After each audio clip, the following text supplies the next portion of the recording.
یہ عاشورہ کیا ہے؟ 10ویں محرم کے دن کو عاشورہ کہا جاتا ہے، بڑا تاریخی دن ہے، اور بلکہ اللہ کے نبی صلی اللہ علیہ وسلم نے یہ بھی فرمایا قیامت بھی اسی دن کو آنے والی ہے۔ 10 محرم الحرام ہوگی اور جمعہ کا دن ہی ہوگا جس دن سور پھونکا جائے گا اور پوری دنیا فنا کر دی جائے گی اور قیامت کا منظر قائم ہو جائے گا۔ عاشورہ کا دن آتا ہے تو اے مومنو سب کے سب اللہ کی بارگاہ میں دوڑ آ جاؤ، عبادت کے لیے لگ جاؤ، اور اس دن یہ یاد کرنا چاہیے کہ یہی وہ دن ہوگا جب ہمیں بارگاہ رب العزت میں کھڑا کیا جائے گا۔ اولین سے لے کر آخرین تک جتنے بھی پیدا ہوئے اس روئے زمین پر سب کو اٹھایا جائے گا، حساب و کتاب ہوگا، اور وہ 50,000 سال کے برابر کا ایک دن ہوگا۔ اس دن کو یاد کر کے عاشورہ کا اہتمام کرنا ضروری ہے۔ عاشورہ میں تو ویسی یادگاریں بہت ہیں۔ آدم علیہ السلام کے متعلق ان کی توبہ اسی دن قبول ہوئی۔ نوح علیہ السلام کی قوم پر جو عذاب آیا تھا طوفان کا، وہ طوفان نوح سے کشتی کو جو نجات ملی نوح علیہ السلام کی، وہ بھی عاشورہ کا دن تھا۔ سیدنا یونس علیہ السلام کو مچھلی کے پیٹ سے باہر نکالا گیا، وہ بھی عاشورہ کا دن تھا۔ موسیٰ علیہ السلام کو فرعون سے نجات دی گئی، فرعون غرق ہو گیا، پانی میں ڈبو دیا گیا، وہ بھی عاشورہ کا دن تھا۔ بہت ساری اس طرح کی تاریخی چیزیں عاشورہ کے دن، لیکن یہ ساری تاریخوں پر ایک تاریخ غالب آ جاتی ہے، وہ رسول اللہ کے نواسے کی قربانی کا دن، اس لیے کہ وہ پوری امت کو ہلا دینے والا حادثہ ہے۔ نبی آخر الزمان صلی اللہ تعالی علیہ وسلم نے اپنے اس لخت جگر کو، اپنے اس نور نظر کو، جس کے لیے اپنے سجدے لمبے کر دیا کرتے تھے، جانتے ہیں آپ حضور پاک صلی اللہ علیہ وسلم کے ایک بیٹے تھے حضرت ابراہیم، اور یہ اسی زمانے کے ہیں جب حضرت امام حسین بھی پیدا ہوئے تھے، اور حضور کی گود میں آپ کے اپنے بیٹے بھی تھے۔ حضور صلی اللہ تعالی علیہ وسلم کے وہ ایک ہی بیٹے ہیں جو 6 مہینے تک زندہ رہے۔ حضور صلی اللہ علیہ وسلم اپنی گود میں بٹھا کر انہیں پیار کر رہے تھے، اور امام حسین کو بھی گود میں رکھے ہوئے تھے، ایک طرف نواسا ہے اور ایک طرف بیٹا ہے۔ جبرائیل امین نے آ کر کے عرض کیا اللہ کے نبی صلی اللہ علیہ وسلم سے، کہا رب تبارک و تعالیٰ کی منشا یہ ہے کہ ان دونوں میں سے آپ کسی ایک ہی کو رکھ سکتے ہیں۔ اللہ کے نبی صلی اللہ علیہ وسلم نے امام حسین پر اپنے بیٹے کو قربان کر دیا۔ کہا اے جبرائیل حسین کو رہنے دو، اس لیے کہ یہ میری آنکھوں کا بھی نور ہے اور فاطمہ کی آنکھوں کا بھی نور ہے۔ پھر چند ہی دن کے بعد حضرت ابراہیم کا انتقال ہو گیا۔ آپ اندازہ کریں جس حسین اعظم کے لیے رسول پاک صلی اللہ علیہ وسلم نے اپنے بیٹے کو قربان کیا، اور مدینے کی گلیوں میں جس کو اپنے کندھوں پر اٹھا کر سوار کرتے تھے، امام حسین حضور کے صلی اللہ تعالی علیہ وسلم کے کندھوں پر سواری کیا کرتے تھے۔ دوش نبوت جن کی سواری ہو، اندازہ کر سکتا ہے کوئی؟ اس حسین اعظم کے چرچے مدینہ طیبہ میں بچپن میں ہی عام تھے۔ صحابہ اکرام رضوان اللہ تعالی علیہ مجمعین دیکھتے تھے، کبھی حضور صلی اللہ تعالی علیہ وسلم مسجد نبوی تشریف لاتے تو یہ دونوں شہزادے حضور کے جبے پر لٹکے ہوئے آتے تھے۔ کبھی حضور ممبر پر کھڑے ہیں تو ایک شہزادہ حضور کے ایک قدم کو پکڑا ہے، دوسرا دوسرے قدم کو پکڑا ہوا ہے۔ یہ تو ان کی پرورش تھی جو بچپنے کی تھی۔ صحابہ ان کی اس بچپنے پر رشک کیا کرتے تھے، اور صحابہ اکرام رضوان اللہ تعالی علیہ مجمعین ادب حد درجے کا کرتے تھے۔ آپ کو میں بتاؤں ادب تو ایسا تھا اہل بیت اطہار کا۔ امام حسین کی عمر چھوٹی سی تھی، امام حسین، اور ایک زمانہ ایسا تھا جب حضور پاک صلی اللہ علیہ وسلم کے وصال کے بعد حضرت ابوبکر کا زمانہ آیا، 2.5 سال آپ نے خلافت کی۔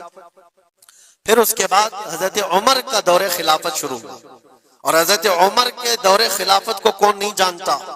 ایسے رعب و دبدبے والا خلیفہ کہ لوگ ان کی ہیبت سے کانپتے تھے، قیصر و کسریٰ کانپ رہے ہوتے تھے، بڑی بڑی فوجیں تھراتی تھی اس نام سے، حضرت عمر کے نام سے۔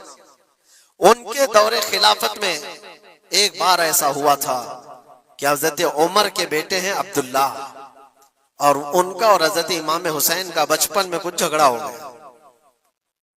چھوٹی عمر تھی، امام حسین کی بھی عمر چھوٹی تھی، عبداللہ کی عمر بھی چھوٹی تھی، دونوں تکرار کرتے رہے، کچھ نہ کچھ بات چیت ہوئی ہوگی۔ تو حضرت حسین نے حضرت عبداللہ کو غصے میں یوں کہا تو کیا مجھ سے بحث کرتا ہے، تیرا باپ تو میرے نانا کا غلام تھا، خلیفہ وقت ہیں وہ، اور ان کو اس طرح سے کہا تیرا باپ آج جو خلیفہ ہے وہ میرے نانا کا غلام تھا۔ حضرت عبداللہ کو یہ بات لگی، کہا میں یہ شکایت امیر المومنین سے کروں گا۔ وہ دوڑ کر کے آئے، خلیفہ وقت ہے جس کے سامنے کھڑے ہونے کے لیے اچھے اچھے کانپ جاتے تھے، بیٹے نے آ کر کے کہا حضرت عمر فاروق سے کہ ابا آج میری حسین سے تکرار ہوئی اور جھگڑے میں انہوں نے مجھے یوں تانا مارا کہ تیرا باپ میرے نانا کا غلام تھا۔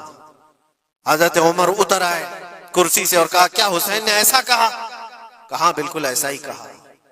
تو حضرت عبداللہ کہتے ہیں ابا کا جلال دیکھ کر کے میں سمجھ گیا کہ حسین کو سزا ملے گی، کہا جاؤ حسین کو بلا لاؤ، حسین کو بلا لاؤ، انہوں نے یہ کہا ہے میں سننا چاہتا ہوں۔ حضرت عبداللہ دوڑے ہوئے گئے، چند اور لوگ بھی ساتھ میں آ گئے کہ حسین کی پیشی ہو گئی ہے خلیفہ وقت کے دربار میں، امیر المومنین عمر ابن خطاب نے طلب کیا ہے۔ حضرت حسین آئے اور وہ شہزادے کے اندر جو رعب و دبدبہ ہے، جلال ہے، جمال ہے، وہ بچپنے سے قائم ہے۔ رسول اللہ صلی اللہ علیہ وسلم کا لعاب پاک جس نے پیا، خلیفہ وقت کے سامنے آ کر کھڑے ہوئے۔ حضرت عمر نے پوچھا حسین میرے بیٹے کو کیا آپ نے ایسا کہا ہے کہ تیرا باپ میرے نانا کا غلام تھا؟ حضرت حسین نے کہا ہاں میں نے کہا ہے۔ ڈر کس بات کا، خوف کس بات کا؟ جو کہا ہے وہ کہہ رہا ہوں، ہاں میں نے کہا۔ حضرت عمر نے کہا کیسے کہے بتاؤ، کس طرح سے تم نے کہا تھا، بول کے بتاؤ۔ حضرت حسین نے کہا میں نے عبداللہ سے یہ کہا تیرا باپ میرے نانا کا غلام تھا۔ حضرت عمر نے کہا اور ایک بار بولو۔ حضرت حسین نے پھر کہا عبداللہ تیرا باپ میرے نانا کا غلام تھا۔ حضرت عمر نے کہا اور ایک بار بولو۔ 3 بار بولنے کے بعد ان کے دونوں بازو پکڑ کر کے گھٹنے زمین پر ٹیک دیا۔ حضرت امیر المومنین کہتے ہیں میری بخشش کے لیے تمہارے جملے ہی کافی ہو گئے، آپ نے جو مجھے سند دی ہے اے حسین بس یہ جملہ کل قیامت کے دن بھی کہہ دینا، جب میرا حساب ہو رہا ہو تو اتنا کہہ دینا عبداللہ کا باپ عمر میرے نانا کا غلام تھا۔ اس لیے کہ رسول کریم صلی اللہ علیہ وسلم نے فرمایا ہے الحسن والحسین سیدہ شباب اہل الجنہ، حسن اور حسین جنتی جوانوں کے سردار ہیں۔ یہ جسے اجازت دے دیں وہ جنت میں چلا جائے گا، جسے یہ کہہ دیں وہ کہ یہ میرے نانا کا غلام ہے۔ مجھے بتاؤ میرے عزیزو، اس حسین اعظم کی بات میں کر رہا ہوں، وقت کا باروب خلیفہ امیر المومنین عمر ابن خطاب جن کے سامنے گھٹنے ٹیک کر کے بیٹھے اور کہے یہ جملہ دوبارہ کہو، ان کا مقام کیا ہو سکتا ہے؟ حد درجے کا ادب صحابہ اکرام کے اندر تھا۔ اور ایک مرتبہ ایسا بھی ہوا تھا، حضرت عمر ممبر پر کھڑے تھے، حضرت امام حسین اپنے گھر سے دوڑتے ہوئے آئے۔ یہ وہ منظر تھا جب انہوں نے اپنے نانا کو ممبر پر خطبہ دیتے ہوئے سنا ہے۔ زمانہ انہوں نے آنکھیں کھولی ہیں حضور کی گود میں، بچپنا پایا ہے رسول اللہ کے گھر میں، اور دیکھا ہے سب سے پہلے خطبہ دیتے ہوئے تو اپنے نانا کو دیکھا تھا، لیکن جب رسول کریم صلی اللہ علیہ وسلم کی وفات ہو گئی تو پورا اندھیرا سا چھایا ہوا تھا۔ حضرت امام حسین ان کے متعلق ہے کہ ایک بار حضرت عمر ممبر پر کھڑے تھے، وہ دوڑتے ہوئے آئے مسجد میں، حضرت حسین کو ایسا لگا کہ رسول اللہ خطبہ دے رہے ہیں۔ وہ یادیں کہاں سے جاتی جو رسول اللہ کو خطبہ دیتے ہوئے دیکھا تھا۔ دوڑتے ہوئے آئے، دیکھا عمر فاروق خطبہ دے رہے ہیں، تو چیخ کر کے کہا کہ آپ میرے نانا کے ممبر سے اتر جاؤ، یہ میرے باپ کا ممبر ہے، اپنے باپ کے ممبر پر جاؤ، تمہارے باپ کے ممبر پر جاؤ۔ حضرت عمر اتر گئے، یہ نہیں کہ خطبہ قائم رکھا، فوراً اتر آئے اور شہزادے کو پکڑ کر کے رونے لگ گئے۔ سچ کہا ہے حسین، یہ ممبر تو تمہارے گھر کا ہی ہے، یہ ممبر تمہارے باپ کا ہے، تمہارے نانا کا ہے، اور انہوں نے یہ عزت بخشی ہے ہمیں کہ ہم اس ممبر پر کھڑے ہوتے ہیں۔ اگر آپ اجازت دیں تو میں خطبہ دوں، ورنہ میں یہیں بیٹھا رہوں۔ یہ مقام تھا امام حسین کا، بچپنے کی بات کر رہا ہوں۔ پھر انہوں نے کہا آپ خطبہ دیں، حضرت عمر خطبہ دینے لگے۔ عزیزان گرامی، رسول کریم صلی اللہ تعالی علیہ وسلم کے اس عظیم خانوادے کی بات کر رہا ہوں۔ دنیا نے امام حسین کی داستانیں کربلا کی بہت سنائی، اور ہم بھی سناتے رہے اور سنتے بھی رہے۔ وہ تو آخری وقت کی قربانیاں ہیں، جب آپ کی زندگی پاک تمام ہونے کو آئی اس وقت تو کربلا میں پہنچے، لیکن آپ کی ابتدائی زندگی اور آپ کی جوانی، یہ سب معاملات ہر نوجوان کے سامنے ہونا چاہیے۔ اگر نوجوان آج ہمارا یہ کہتا ہے کہ میرا آئیڈیل حسین ہے، تو اس کو حسین کی زندگی پڑھنا چاہیے۔ اگر وہ پڑھے گا تو یزیدیوں کی طرح جینا چھوڑ دے گا، جینے کا طریقہ یزیدیوں کی طرح اور نعرے حسین کے ہوں تو یہ زمین و آسمان کا فرق ہے میرے عزیزوں۔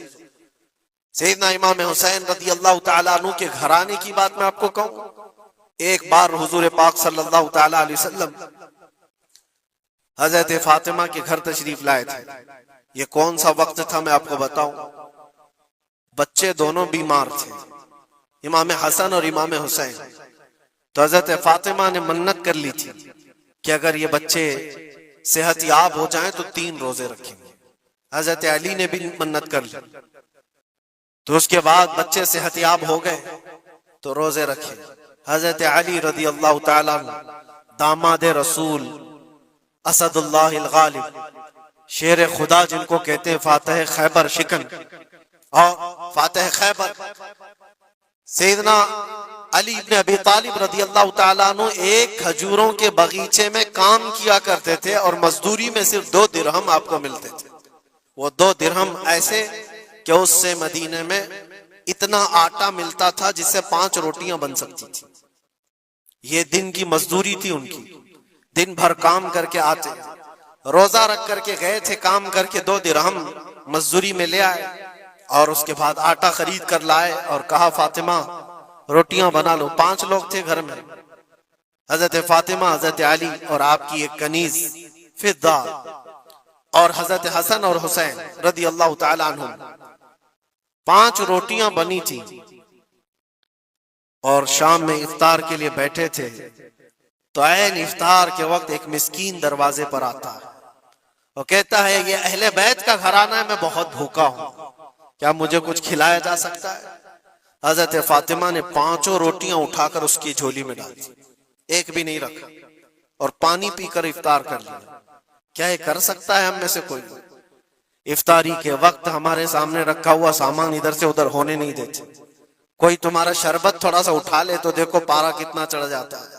افطاری کے وقت تو سب کو بھوک شدت کی لگی رہتی ہے، اور اس وقت گھر میں جو موجود ہے وہ اٹھا کے دے دینا۔ مسکین تو لے کر چلا گیا اور یہ پانی سے افطار کر کے رہ گئے، رات کو اسی پانی سے سحری بھی، دوسرا روزہ تھا۔ حضرت علی مزدوری پر گئے، پھر وہی مزدوری اور آٹا لائے، 5 روٹیاں بنی، اور افطار میں بیٹھے تھے کہ ایک یتیم بچہ آ گیا جس کے ماں باپ نہیں تھے۔ اس نے آواز لگانی شروع کی کہ میرا کوئی نہیں ہے، میرا آسرا نہیں ہے، میرا باپ نہیں ہے، میں یتیم ہوں، کیا مجھے اس گھر سے کھلایا جا سکتا ہے؟ آج حضرت فاطمہ نے وہ 5 روٹیاں اٹھائی، اس کی جھولی میں ڈال دی، کہا صبر کر لو، ہم پانی پی لیں گے۔ پانی پی کر دوسرا دن افطار کر لیا انہوں نے، اور اس دن اسی طرح سے سحری کیے، اور تیسرا روزہ تھا۔ کون رکھ سکتا ہے میرے عزیز؟ ایک روزہ ہی لوگوں کے لیے کتنا بھاری ہوتا ہے۔ تیسرا روزہ تھا بغیر کسی چیز کے کھائے ہوئے، اور تیسرے روزے کے بعد پھر مزدوری کی حضرت علی نے، پھر اتنی مزدوری سے آٹا خرید لائے، 5 روٹیاں بنی، اور آج ان کے کھانے کا وقت تھا، افطاری کرنے ہی والے تھے۔ جیل سے چھوٹا ہوا ایک قیدی ان کے گھر کے پاس آیا، قیدی تھا جو برسوں سے جیل کی سزا کاٹ رہا تھا، اچانک آیا اور کہا میں بہت بھوکا ہوں، میرے پاس کوئی اسباب نہیں، کھانے پینے کا کوئی سامان نہیں، اور میں نے اس گھرانے کی بڑی تعریف سنی ہے، یہ اہل بیت کا گھرانہ ہے، کیا مجھے کھلایا جا سکتا ہے؟ یقیناً وہ لجپال گھرانہ ہے، وہ سخی گھرانہ ہے۔ آج بھی 5 روٹیاں اٹھائی اور ڈال دی، اور حالت یہ ہو گئی تھی کہ سب کا پیٹ پیٹ سے لگ گیا تھا، اور آواز نہیں نکل رہی تھی کسی کی۔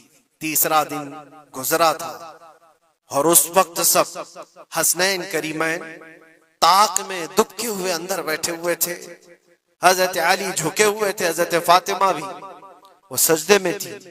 رسول کریم صلی اللہ تعالی علیہ وسلم اس حالت میں اس گھرانے میں تشریف لاتے، اور آئے آواز دیا تو آواز کسی کی نکل نہیں رہی، سناٹا ہے گھر میں۔ دیکھا تو حسنین کریمین، جسم پورا لاغر دکھ رہا ہے، دیوار سے دبکے ہوئے بیٹھے ہیں، حضرت فاطمہ الگ، حضرت علی الگ۔ یہ کیا منظر ہے؟ یہ اہل بیت وہ ہیں جو فاقہ کرتے تھے لیکن شکایت کسی کے پاس کرتے نہیں تھے۔ یہ نہیں کہ ہمارے گھر میں کچھ نہیں ہے، کبھی نہیں کہا۔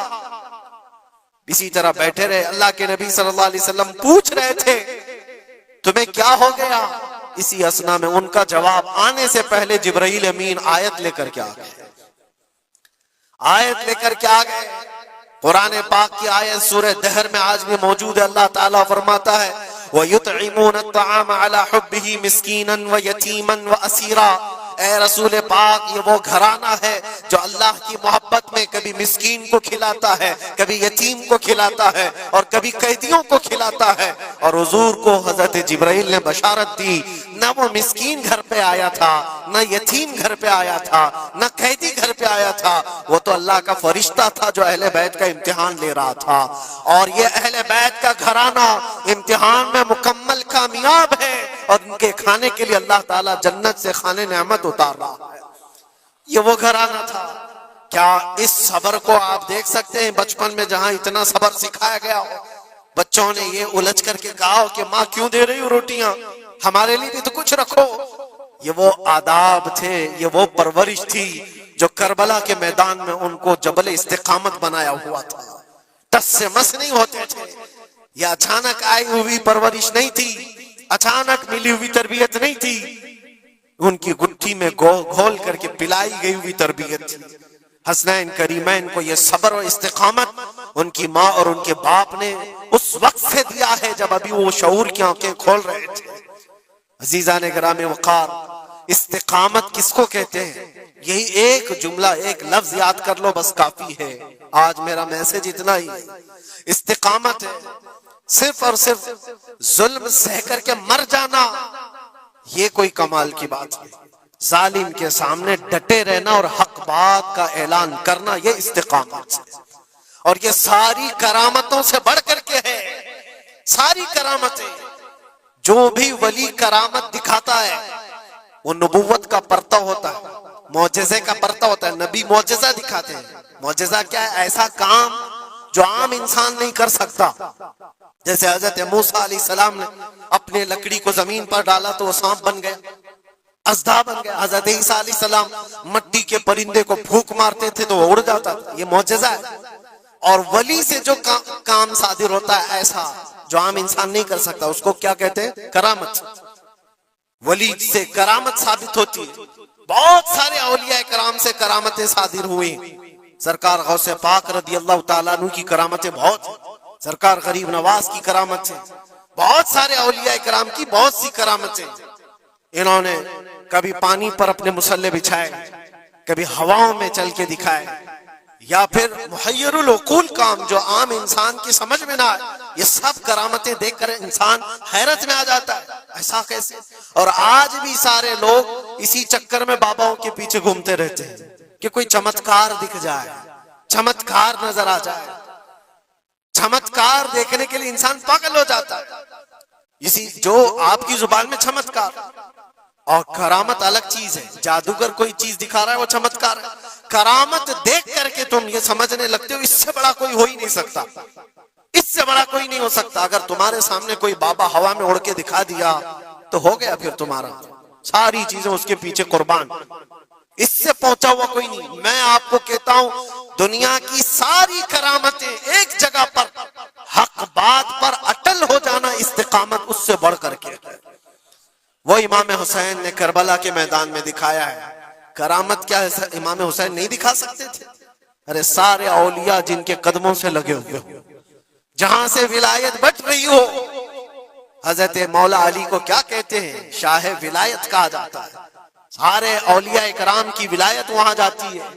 تو کیا امام حسین کربلا میں اپنی کرامت دکھا کر کے قابو نہیں کر سکتے تھے؟ اور لوگوں کے اس ذہن میں آنے والے سوال کو دور کرنے کے لیے امام حسین کے شہزادوں میں 600 سال بعد آنے والے غریب نواز نے اجمیر کی دھرتی پر دکھایا بھی تھا تم اگر پانی بند کرتے ہو تو معین الدین ایک کھٹوری میں پورا پانی سما سکتا ہے.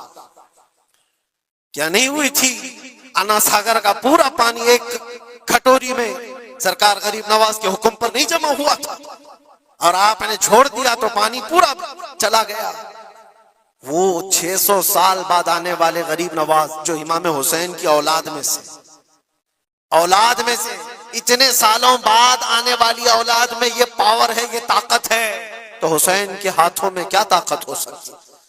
ارے دریائے فرات تو ان کے قدموں سے لگ کر کے بہتا اگر حکم دیتے, لیکن امام حسین رضی اللہ تعالیٰ عنہ کرامت سے اگر وہ معاملہ حل کر دیتے تو ہم جیسے نکموں کے لیے آئیڈیل کون ہوتا؟ ہم جیسے غریبوں کے لیے آئیڈیل کون ہوتا؟ وہ تو بڑے لوگ تھے, متقی تھے, پرہیزگار تھے, رسول اللہ کے خاندان سے تھے, انہوں نے کرامتوں سے ان معاملات کو حل کیا ہوگا. لیکن ہم جیسے لوگ اس زمانے میں اپنے دور کے یزیدیوں سے لڑنے کا وقت ہوتا تو ہم کون سی کرامت دکھاتے؟ اسی لیے امام حسین نے قیامت تک آنے والے مسلمانوں کے لیے کرامت دکھا کر کے اس میدان کو فتح نہیں کیا, استقامت دکھا کر. یہ میسج تھا کہ اے مسلمانوں, جیسی بھی بڑی طاقت تمہارے سامنے آئے ڈٹے رہو, جمے رہو, اور مرنے کا خوف نہ رکھو.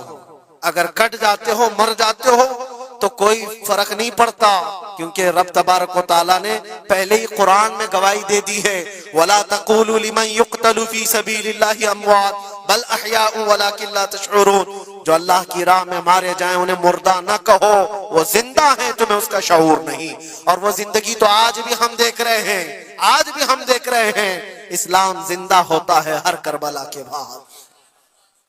کیا یہ نہیں دیکھ رہے؟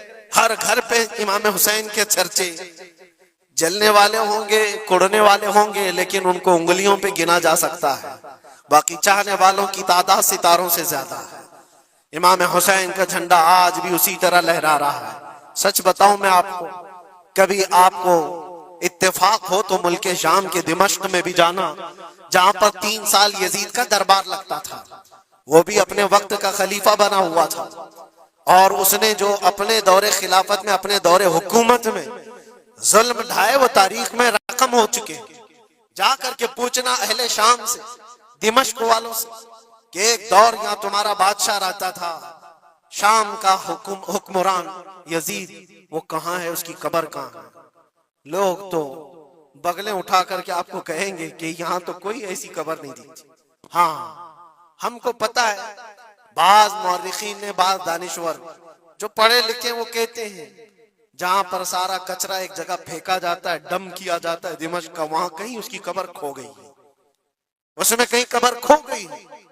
یہ تو اس کی بات کر رہا ہوں جو بادشاہ تھا, فوج رکھتا تھا, تاج رکھتا تھا, تخت رکھتا تھا اور حکومت رکھتا تھا. اس کا سوال ایسے. پھر آؤ عراق کی سرزمین پر اور کربلا جاؤ, سوچو, ایک کھلا چٹیل میدان تھا, یہاں پر کوئی آبادی نہیں تھی, دور دور تک ایک دریائے فرات بہتی تھی اور باقی کچھ نہیں تھا. اور جا کر کے آپ ڈھونڈنے لگ جاؤ کہ میدان کہاں ہے, تو تمہیں میدان نہیں ملے گا, ہر جگہ آبادی ہی آبادی.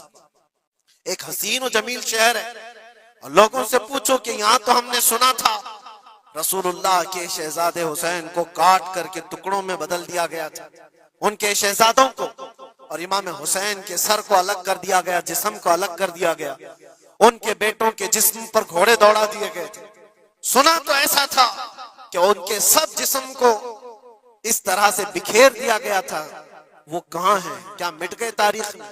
نہیں, آپ کو ہاتھ پکڑ کر لے جا کر ایسے دربار میں کھڑا کریں گے جس دربار کی اونچائی دیکھنے سے ٹوپی گر جاتی ہے. اس حسین دربار کو دیکھتے ہی دل میں ہیبت طاری ہوتی ہے, اور پھر تم بے اختیار یہ کہہ دو گے, حسین کا دربار دیکھتے ہی تمہاری زبان سے یہ الفاظ نکل پڑیں گے, شاہ است حسین, بادشاہ است حسین. وہ اب بھی بادشاہ ہے, اب بھی شاہ ہے, اور ہزاروں لوگوں کو دیکھا ہے ہم نے حسین اعظم کی قبر پاک کے پاس آتے ہیں. میں پوچھا تھا ایک بڑے بزرگ سے, چٹیاں وہاں پر بہت اندر رہتی ہیں, بہت سارے لوگ اپنے پیسے بھی ڈالتے ہیں, نذرانے بھی پیش کرتے ہیں, بہت ساری چٹیاں ہوتی ہیں. میں پوچھا چٹیاں کیا ہیں؟ کہا برسوں سے رواج ہے, جب کسی کا کوئی مسئلہ حل نہیں ہوتا تو وہ پورا چٹھی میں اپنا لکھ کر کے لاتا ہے اور امام حسین کے پاس پیش کرتا ہے، اس لیے کہ اس کا وجدان یہ کہتا ہے ہم رعایا ہیں اور وہ بادشاہ ہے، بادشاہ کے سامنے اگر شکایت نہ کی جائے تو پھر کس کے سامنے کی جائے؟ لوگ اپنی شکایتیں آج بھی پیش کرتے ہیں۔ میں کہنا یہ چاہتا ہوں میرے عزیزو، 14 صدیوں کے بعد بھی جس کی بادشاہت ختم نہیں ہوتی وہ کس بات کی وجہ سے ہے؟ وہ استقامت کی بنیاد پر ہے۔ اسی لیے تو قرآن میں اللہ نے فرمایا ان الذین قالوا ربنا اللہ ثم استقاموا، بے شک وہ لوگ جنہوں نے کہا ہمارا رب اللہ ہے پھر جمے رہ گئے، تتنزل علیہم الملائکہ، ان پر اللہ فرشتے اتارتا ہے، اور فرشتے یہ کہتے ہوئے آتے ہیں جو استقامت کے ساتھ کھڑا ہے اس کو کہ گھبراؤ مت، ڈرو مت، ان قریب اللہ تبارک و تعالیٰ نے جو تم سے وعدہ کیا ہے وہ تمہیں ملنے والا ہے۔ یہ استقامت کے ساتھ رہنے والے کے لیے ملائکہ اتارے جاتے ہیں۔ آج بھی ہمارا امتحان اسی استقامت کو لے کر کے ہے، کتنے جمے رہو گے، کتنے ڈٹے رہو گے، یہی امتحان آنے والا ہے۔ آگے بھی دیکھنا، اس زمانے میں بھی دیکھنا، تمہاری ٹوپیاں اتاری جا رہی، تمہاری داڑیاں نوچی جا رہی، تمہارے برقعے، تمہارے حجاب سب سوالیہ نشان ہیں۔ اب تو حالات یہ ہو گئے ہیں، لوگوں کو اتنی کھجلی ہے کہ اذان کی آواز سے بھی پورے جسم میں کچھ لوگوں کو کھجلیاں ہوتی ہیں، تکلیفیں اتنی ہیں کہ سب اتار دو، کوئی اذان کی آواز نہیں۔ صدیوں سے جو اذان کی آوازیں گونج رہی تھی، آج پتہ نہیں پاگلوں کے دماغ میں کون سی چیز سوار ہے، کون سا شیطان سوار ہے۔ یہ صرف اور صرف اس لیے نہیں ہے کہ ابھی ابھی کے بنے ہوئے شیطان ہیں، شیطان تو پرانے ہیں، لیکن امتحان کی گھڑی تمہاری ہے، وقت ابھی ہمارے امتحان کا آ چکا ہے۔ یہ جو پوری دنیا کے حالات آپ دیکھ رہے ہیں، ان حالات میں بھی میرے عزیزو ایک بات یاد رکھنا، بہت سارے طوفان، بہت ساری آندھیاں آئیں گی، اگر تم ایمان کی حفاظت کے ساتھ اس دنیا سے گئے تو امن میں ہو، ورنہ اللہ کے نبی صلی اللہ علیہ وسلم نے اسی زمانے کے لیے فرمایا تھا وہ زمانہ آئے گا میری امت پر کہ صبح مومن ہوں گے، شام میں کافر ہو جائیں گے، شام میں مومن سوئیں گے، صبح کافر اٹھیں گے۔ وہ اس زمانے میں ہم آ چکے ہیں جہاں ایمان کا سودا ہونے لگ گیا ہے۔ لوگ تو آج، مجھے پتا ہے میں ہر چیز پر بات کروں تو بہت لمبی بات چلی جائے گی، ہماری قوم میں سب سے زیادہ وہ غدار لوگ موجود ہیں جو چند ٹکوں کے لیے، جو چند پیسوں کے لیے مخبری کیا کرتے ہیں اور ایمان بیچتے ہیں۔ ان کو کیا حاصل ہوتا ہے؟ اپنی قوم کی خبریں جا کر کے لوگوں کو پہنچانا، پولیس کو خبر دینا، اس کو خبر دینا، نیتاؤں کی چاٹو گیری کرنا، یہ سب چیزیں تمہارے ہاں کہاں سے آ گئی؟ تم تو خیر امت ہو، حسین اعظم کے غلاموں میں تمہارا نام ہوتا ہے۔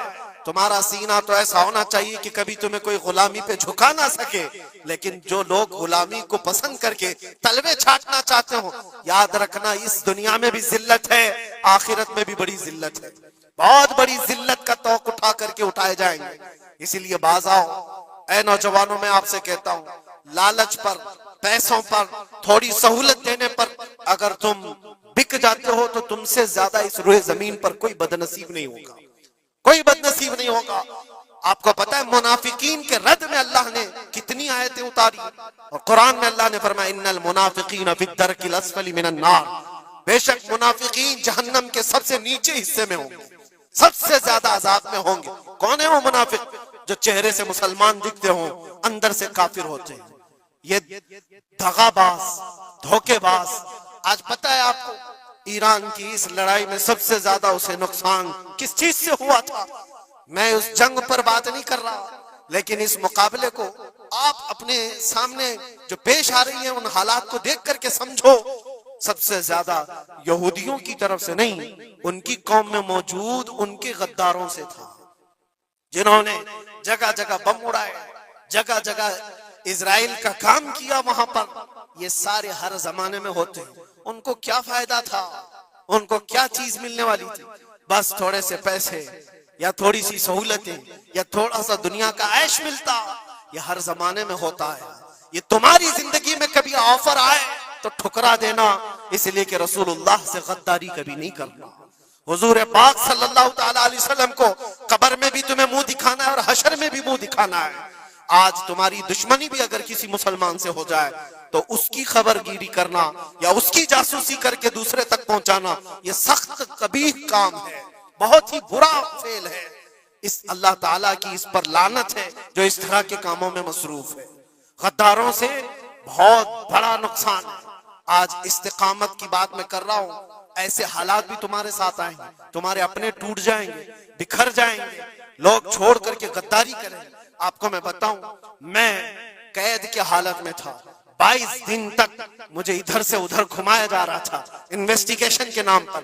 ایسا لگ رہا تھا کہ یہ بہت بڑا کوئی آتنکوادی پکڑ کر کے لائے، پورا جلوس لے کر کے گھوم رہے۔ ارے دو جملے کیا بول رہے جس کی بنیاد پر اتنے ساری تم نے گھما دیے ساری چیزیں۔ میں کبھی بولتا نہیں اس چیز پر، آج میں آپ کو بتا رہا ہوں۔ میرے سامنے بیٹھا ہوا آفیسر جو انویسٹیگیشن کر رہا ہو، اسے تو 5 چیزیں معلوم تھی، وہ یہ چیزیں پوچھ رہا ہے، لیکن سامنے مجھے خود اس نے بتایا تھوڑی دیر کے بعد میسج آتا ہے، پھر میسج آتا ہے، پھر میسج آتا ہے، اور وہ ہنس رہا ہے اور کہہ رہا ہے مفتی صاحب یہ دیکھو آپ کے فلاں حضرت نے میسج دیا، آپ کی اس تقریر کی کلپ ان کو بھیجی ہے، یہ بھی پوچھو ان سے، یہ بھی پوچھو ان سے۔ مجھے سب پتا ہے، میں کبھی اس چیز کو اظہار میں نہیں لاؤں گا، لیکن اس کا انصاف اللہ کی بارگاہ میں ہوگا، اللہ کی بارگاہ میں فیصلہ ہوگا، اور جب رسول اللہ کے دربار میں ہم کھڑے ہوں گے تو دیکھنا ہم کس کے ساتھ ہوں گے اور تم کس کے ساتھ کھڑے رہو گے۔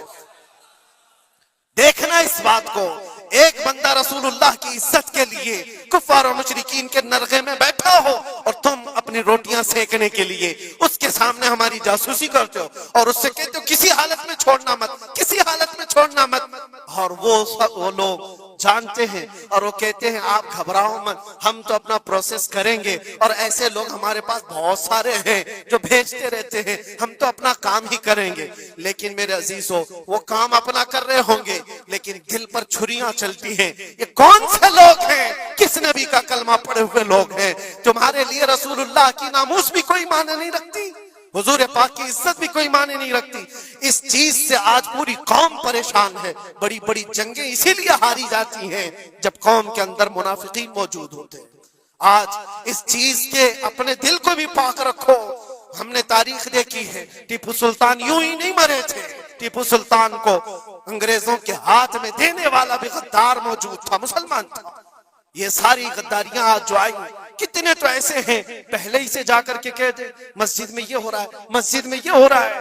یاد رکھنا قیامت کے دن تمہارے چہرے کالے ہوں گے، اللہ کی بارگاہ میں پکڑے جاؤ گے۔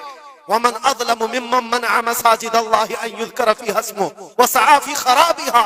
اللہ فرماتا ہے اس سے بڑا ظالم کون جو اللہ کی مسجدوں میں اللہ کا ذکر کرنے سے روکتا ہے؟ اس سے بڑا ظالم کون ہے؟ اور وہ سب ظالم آج دیکھنے کو آ رہے ہیں۔ بہرحال خلاصہ کلام یہ ہے میرے عزیزو، ہم حسینی ایمان رکھتے ہیں اور حسین کی طرح اللہ کی بارگاہ میں دعا بھی کرتے ہیں کہ مولا ساری قربانیاں ہو جائیں مگر ایمان کا سودا کرنے کی نوبت کبھی نہ آئے۔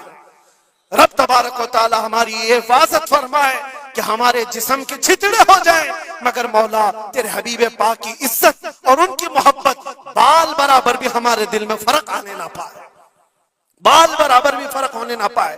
اپنی اولاد کو بھی یہی تعلیم دے کر جاؤ، یہی تعلیم دے کر جاؤ۔ کربلا سننے کا مطلب یہ نہیں ہے ماتھا پیٹ لیا، سینہ پیٹ لیا، رو دھو کر کے اٹھ گئے۔ رونا تو سب کو آسانی سے آ جائے گا، لیکن حسین کے اس میسج کو اپنے بچوں میں ایسا پلا کر کے جاؤ کہ تمہارے دور میں بھی یزید آئیں گے، تمہارے دور میں بھی یزیدی فتنے ہوں گے۔ اس وقت میرے بیٹے چوڑیاں پہن کر گھر میں نہ بیٹھنا، یزیدیوں کا مقابلہ کرنے کے لیے حق بات کا اعلان کرنا۔ مجھے یاد ہے میری بات، میں جس وقت اپنے گھر سے دلی کے لیے نکل رہا تھا تو میری ماں نے یہی کہا تھا نہ واپس آؤ تو کوئی بات نہیں، ہمیں یقین ہے کہ اللہ کے راستے پر جا رہے ہیں۔ اللہ تبارک و تعالی اس استقامت کو ہر گھر میں عطا فرمائے، حسین اعظم کا جذبہ اللہ تعالی ہماری اولاد میں عطا فرمائے۔ وآخر دعوانا ان الحمدللہ رب العالمین۔ السلام علیکم۔